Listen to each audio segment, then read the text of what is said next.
Hello guys, welcome to our channel. और आज हम लेके आए was the prophet Noah sent to India according to इस्लाम का रिएक्शन।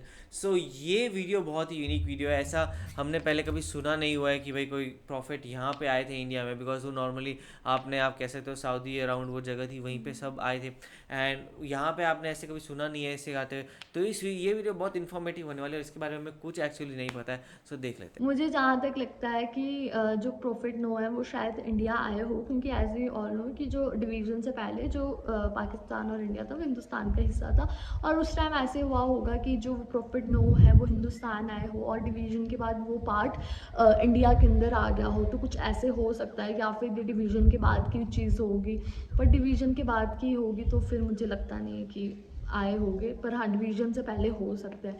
तो एक्चुअल में वीडियो को देखकर पता लगेगा क्या है, तो देखते हैं वीडियो कैसे होने वाली है। वही, क्योंकि देख लेते हैं कैसा होगा। तो आप भी देखो, हम भी देखते हैं। Let's let's start. स्टार्ट। कुरान करीम की सूरह रात के अंदर अल्लाह पाक ये वाज़ेह तौर पर फरमाते हैं कि हमने हर कौम के अंदर नबी और डर सुनाने वाला भेजा। फिर हदीस मुबारक से हमें पता चलता है कि पूरी दुनिया की हर एक कौम और हर एक जगह पर इंसानियत जहाँ पर आबाद थी 1,24,000 पैगंबर भेजे गए, लेकिन नाम से जिक्र सिर्फ और सिर्फ 25 पैगंबरों का है। ओह, क्योंकि अगर इन सब के नाम, जिंदगी और कौमों के हालात बयान होते तो ये कुरान करीम हिदायत और इबरत की किताब की बजाय तारीख की किताब ज्यादा मालूम होती, इसीलिए इनका जिक्र करना जरूरी नहीं था। मगर आज हिंदू मजहब के मानने वाले लोगों का यह दावा है कि इनका सनातन मजहब यानी हिंदू मजहब मुसलमानों की तारीख से भी हजारों साल पुराना है और ना ही हिंदुस्तान की सरजमीन पर कोई नबी भेजा गया। इनके पास भी कुरान करीम की तरह भगवान की तरफ से भेजी हुई किताबें वेदास की सूरत में मौजूद हैं, जिसमें किसी भी पैगंबर का कोई जिक्र नहीं। जबकि सूरह अल अंबिया आयत 107 के अंदर अल्लाह पाक फरमाते हैं कि हमने आपको तमाम जहानों के लिए यानी क़यामत तक के इंसानों के लिए हिदायत बनाकर भेजा, जिसका मतलब है कि इसमें हिंदुस्तान की सरजमीन भी शामिल है। तो फिर हिंदू मजहब के मानने वाले इसका इनकार क्यों करते हैं? अगर इस सरजमीन पर कोई नबी वाकई नहीं भेजा गया तो फिर हजरत मोहम्मद सल्लल्लाहु अलैहि वसल्लम का जिक्र इनकी किताबों के अंदर कैसे मौजूद है? नूह अलैहिस्सलाम और इनकी कश्ती का जिक्र कैसे बयान किया गया है? हजरत ईसा अलैहिस्सलाम की वापसी का जिक्र कैसे बयान हुआ है? एक अल्लाह की इबादत का क्यों कहा गया है? अगर ये वाकई इस कौम के अंदर हिदायत के लिए आने वाले किसी नबी की तालीमात हैं जिन्हें वक्त के साथ बिगाड़ दिया गया, तो वो कौन से पैगंबर हैं? यानी सवाल ये है कि ये हिंदू किस नबी की उम्मत है। आइए इन सवालों का जवाब तारीख से तलाश करने की कोशिश करते हैं और ऐसे हकाइक जानते हैं जो तमाम हिंदू पंडित, स्कॉलर्स और तारीखदान आज तक दुनिया से छुपाते हैं। ओह, हिंदू मजहब के मानने वालों का ये दावा है कि ये दुनिया का सबसे कदीम तरीन मजहब है, इतना कदीम कि जब इस्लाम या मुसलमान लफ्ज का वजूद तक मौजूद नहीं था। जो कि सही भी है, क्योंकि कुफ्र और शिर्क की इब्तिदा इसी दिन से हो गई थी जब हज़रत आदम अलैहिस्सलाम के बेटे काबील ने हाबील को कत्ल किया और इनसे अलग होकर कुफ्र और शिर्क के अंदर मुब्तला हो गया। हजरत इब्राहीम अलैहिस्सलाम की कौम भी बुत परस्त थी। मूसा अलैहिस्सलाम की कौम ने भी एक वक्त पर सोने के बछड़े की इबादत शुरू कर दी। यहाँ तक कि नबी पाक सल्लल्लाहु अलैहि वसल्लम के ऐलान नबूवत से कबल काबा के अंदर 360 बुत मौजूद थे, जिन्हें फतह मक्का के वक्त सहाबा कराम ने तोड़ तोड़ कर टुकड़े टुकड़े कर दिया। जिससे ये मालूम होता है कि बुत परस्ती तो दुनिया के पहले इंसान हजरत आदम अलैहिस्सलाम की एक नाफरमान औलाद के वक्त से आज तक मौजूद है, मगर इसका ताल्लुक किसी मजहब से नहीं बल्कि गुमराही से है जो कि शैतान इनसे करवाता रहा।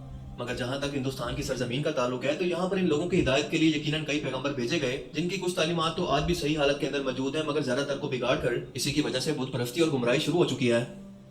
क्योंकि इन किताबों में आज भी एक खुदा की इबादत का हुक्म दिया गया है। ये बताया गया है कि खुदा का कोई शरीक नहीं, वो एक है, इसकी कोई औलाद नहीं, मगर फिर भी इसकी कई मूर्तें बनाकर और उसके शरीक खुदा बनाकर इनकी पूजा होती है। और अब तक हिंदू मजहब के अंदर छोटे बड़े तकरीबन कई मिलियन खुदा बनाए जा चुके हैं।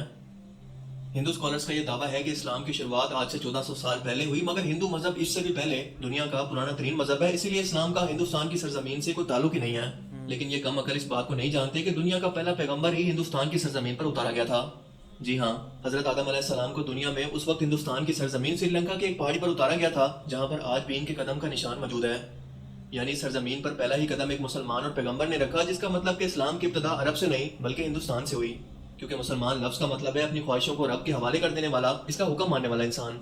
हैरत अंगेज तौर पर लफ्ज आदम भी संस्कृत जबान का लफ्ज है, जो कि हिंदुस्तान की सरजमीन की जबान है, ना कि अरब की जबान, जिसका संस्कृत में मतलब है कि पहला, शुरुआती या ओरिजिनल।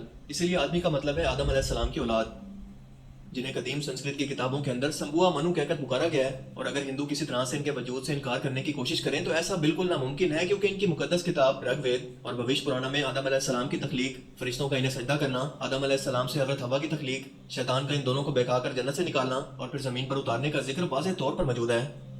भविष्य पुराना चैप्टर 4 to 7 के अंदर ये तमाम वाकया बयान है, बिल्कुल ऐसे ही जैसे कुरान पाक की सूरह अल बकरा में और इंजील मुकद्दसा में भी। मतीसिया पुराना के अंदर लिखा है कि खुदा ने आदम अलैहिस्सलाम के जिस्म को दो हिस्सों में तकसीम किया, एक को संबुआ मनु यानी आदम और दूसरी को फीमेल यानी शत्रु पाका बनाया, जिन्हें मुसलमान हजरत बीबी हवा के नाम से जानते हैं। जिसका मतलब अगर इन तीनों दुनिया के सबसे बड़े मज़ाहिब के अंदर एक जैसी चीजें मौजूद हैं तो इनका सोर्स भी एक ही होना चाहिए, यानी एक खुदा। سری لنکا کی سرزمین سے ہندوستان کی سرزمین کو جوڑنے کے لیے قدیم ترین قدرتی برج آج بھی ہزاروں سالوں سے پانی کے درمیان موجود ہے، جس کا بننا کوئی اتفاق نہیں ہے۔ اس کے بعد سب سے اہم سوال یہ ہے کہ اس ہندو سرزمین پر کس پیغمبر کو بھیجا گیا ہوگا؟ کیا اس بارے میں ہمیں تاریخ میں کوئی شواہد یا ثبوت ملتے ہیں؟ سب سے پہلی بات کہ ہندو نام کا کوئی مذہب تاریخ کے اندر کہیں پر موجود ہی نہیں ہے، اور نہ ہی ہندو مذہبی کتابوں میں اور نہ ہی کوئی اور آسمانی کتاب مثلاً تورات، زبور، انجیل کے اندر اس کا کوئی ذکر موجود ہے۔ بلکہ دریائے سندھ کے پاس رہنے والے، سندھو ندی کے قریب رہنے والے لوگ اپنے علاقے کی نسبت کی وجہ سے نام کو بگاڑ کر ہندو کہلائے جانے لگے، جبکہ اصل میں ان کا یہ مذہب سنسکرت کی زبان کے اندر ہندو نام سے نہیں بلکہ سناتن دھرم کے نام سے تاریخ میں موجود ہے، جس کا عربی میں مطلب ہے مذہب پر قائم رہنے والا، جس کا بالکل ایسا ہی مطلب قرآن کریم کی سورہ روم کے اندر بھی موجود ہے، جہاں پر اسلام کو ہمیشہ باقی رہنے والا دین کہا گیا ہے۔ یعنی سناتن دھرم کا مطلب ہی مذہب اسلامی ہے۔ تاریخ کے حوالوں اور مضبوط دلائل سے یہ پتہ چلتا ہے کہ یہ وید کسی اور پیغمبر پر نہیں بلکہ آدم ثانی یعنی حضرت نوح علیہ السلام پر اتارے گئے، جس میں انہیں مہا نوح کہا گیا ہے۔ ویدوں میں پیغمبر اور عظیم شخصیات کے لیے منو کا لفظ استعمال کیا گیا ہے، لہٰذا نوح علیہ السلام کو بڑے سیلاب والا منو کہہ کر بیان کیا گیا، اور ان کی کشتی سے لے کر سیلاب تک کا تمام واقعہ تفصیل سے موجود ہے، جیسا کہ قرآن کریم کی سورہ ہود میں اور بک آف جینیسس چیپٹر 7 کے اندر بھی یہ بیان ہے۔ ویدوں میں لکھا ہے کہ جب بڑے سیلاب کے بعد دنیا پھر سے آباد ہوگی تو میں ان ویدوں کو نافذ کروں گا، اور بھوشیہ پرانا چیپٹر 4-7 کے اندر نوح علیہ السلام کے طوفان کے بارے میں بیان کیا گیا، اور یہ بھی کہ اس منو کو خدا نے کشتی بنا کر اس کے اندر جانوروں کو سوار کرنے کا حکم دیا، جس کے بعد ایک عظیم طوفان آیا جس نے بھارت ورش یعنی ہندوستانی سرزمین پر زندگی کو ختم کر دیا۔ لفظ نوح سنسکرت زبان کے اندر بھی موجود ہے، جس کا مطلب ہے بوٹ یعنی کشتی والا، وہی مطلب جو کہ عربک زبان کے اندر ہے۔ اس دوران یہ ویداس فیوچر کے بارے میں بیان کر رہی ہیں کہ کیسے ایک بڑا طوفان آنے والا ہے اور کیسے ایک بار پھر سے انسانیت کی شروعات ہوگی، اور ویداس میں نوح علیہ السلام کو کل 74 جگہ پر نام کے ساتھ بیان کیا گیا ہے۔ فرانس کے ایک رائٹر A.J. ڈوبوئس نے ہندو مذہب اور روایات کو 40 سال تک پڑھا اور بتایا کہ طوفان نوح کے بعد ہندوستان کی سرزمین ایک صحرا کی طرح تھی جسے آباد کیا گیا، اور خود ویداس بھی بار بار نوح علیہ السلام کو ہی مخاطب کر کے ان کے واقعات بیان کر رہی ہیں، جس کا مطلب کہ ہندوستان کی سرزمین اور نوح علیہ السلام کے درمیان ایک تعلق موجود ہے، اور طوفان نوح کے بعد جن ویداس کو نافذ کرنے کا بیان کیا گیا تھا وہ حضرت نوح علیہ السلام کی ہی تعلیمات تھی، جو اس طوفان کے بعد اس ہندو سرزمین پر ان کے ایک بیٹے کی نسل سے آگے پھیلنا شروع ہوئی، جس کے بعد اس قوم نے گمراہ ہو کر بت پرستی کرنی شروع کر دی، کیونکہ تاریخ کے حوالوں سے ہمیں پتہ چلتا ہے کہ نوح علیہ السلام کی قوم کے جیسے دیوی دیوتاؤں کی پوجا کرنے کا تصور دنیا میں کہیں اور موجود نہیں تھا۔ قرآن کریم میں نوح علیہ السلام کی قوم کو سابی کہا گیا ہے، جو کہ عراق کی سرزمین کو کہتے ہیں، جہاں پر حضرت ابراہیم علیہ السلام پیدا ہوئے، جن کی قوم یہی مشرک تھی، جنہوں نے نوح علیہ السلام اور ان کے درمیان آنے والے تمام نبیوں کی تعلیمات کو یا تو بدل دیا تھا یا پھر بھلا دیا تھا، اور انہی بتوں کی پوجا کرتی تھی۔ اس کے علاوہ یہ فرشتوں کی بھی عبادت کیا کرتے تھے، اسی لیے خدا کے ساتھ ساتھ ان لوگوں نے فرشتوں کی مورتیاں بنا کر انہیں بھی خدا کا درجہ دینا شروع کر دیا، بالکل ایسے ہی جیسے ہر بڑے کام پر اللہ تعالیٰ نے فرشتے مقرر کیے ہیں اور وہ اپنے ہر بڑے کام کے لیے اللہ تعالیٰ کی طرف سے پابند ہیں، اسی طرح سے ان لوگوں نے ہر کام کروانے کے لیے ایک الگ الگ خدا مورتیوں کی صورت میں بنا لیا۔ یہ لوگ ستاروں اور آگ کے بھی پجاری تھے، اس لیے آج بھی ہندو قوم ستاروں کے علم کے اندر اتنا یقین رکھتی ہے اور آگ کی بھی پرستش کرتی ہے، اسے مقدس جانتی ہے۔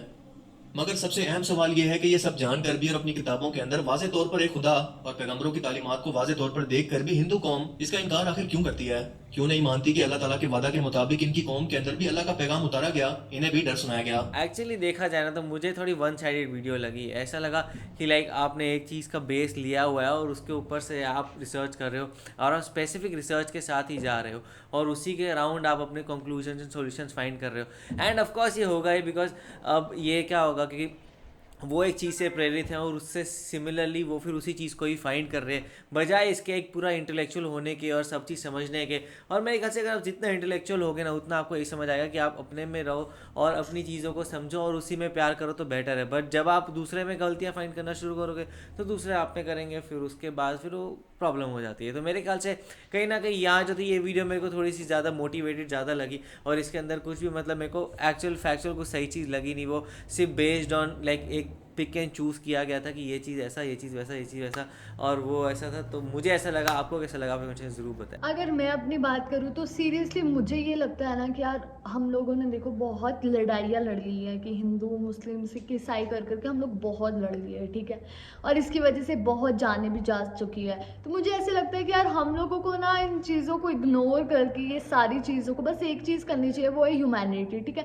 ہم لوگوں کو یہ نہیں دیکھنا چاہیے یار وہ ہندو ہے مسلم ہے، جو مرضی کر رہے کرو، وہ سامنے والے کا پریفرنس ہے اور وہ اس کو ہی جائے گا، اس پر ہی جائے گا۔ اگر مان لو فار ایگزامپل اگر میں مطلب شیو جی کو پوچھتی ہوں، ٹھیک ہے، اگر وہ غلط ہے نا تو وہ میرے پر ہی بیتے گی، جو بھی ہے میں دیکھ لوں گی اپنے اکارڈنگ، جیسے آپ اللہ پہ مانتے ہو، ٹھیک ہے، اگر وہ غلط ہے تو آپ دیکھ لو گے جو ہے۔ تو مجھے ایسا لگتا ہے ہمیں جو سامنے والا بلیف ہے نا، سامنے والے کے بلیف کو نہیں خراب کرنا چاہیے، اور یہ ہمارا رائٹ ہے، ٹھیک ہے۔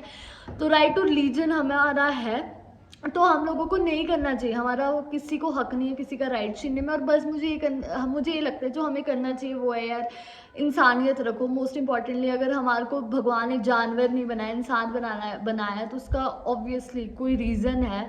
तो मुझे ये लगता है कि हमारा जो रीज़न यही है कि हम इस दुनिया में आए सिर्फ अच्छे काम करने के लिए, और ना कि ये हिंदू मुस्लिम सिख ईसाई करने के लिए। तो और मुझे ये लगता है कि हम लोगों को जितनी हो सके दूसरों की मदद करनी चाहिए, और मोस्ट इम्पॉर्टेंटली जो है वो कर्म है, ना कि ये हिंदू मुस्लिम ये। तो मेरा तो बस यही मान। वही, आप लोगों को ये वीडियो कैसी लगी क्वेश्चन जरूर बताएगा, ऐसे लाइक करते जाए, कमेंट करते जाए, शेयर करते जाए। और सब्सक्राइब करते जाइए। बाय।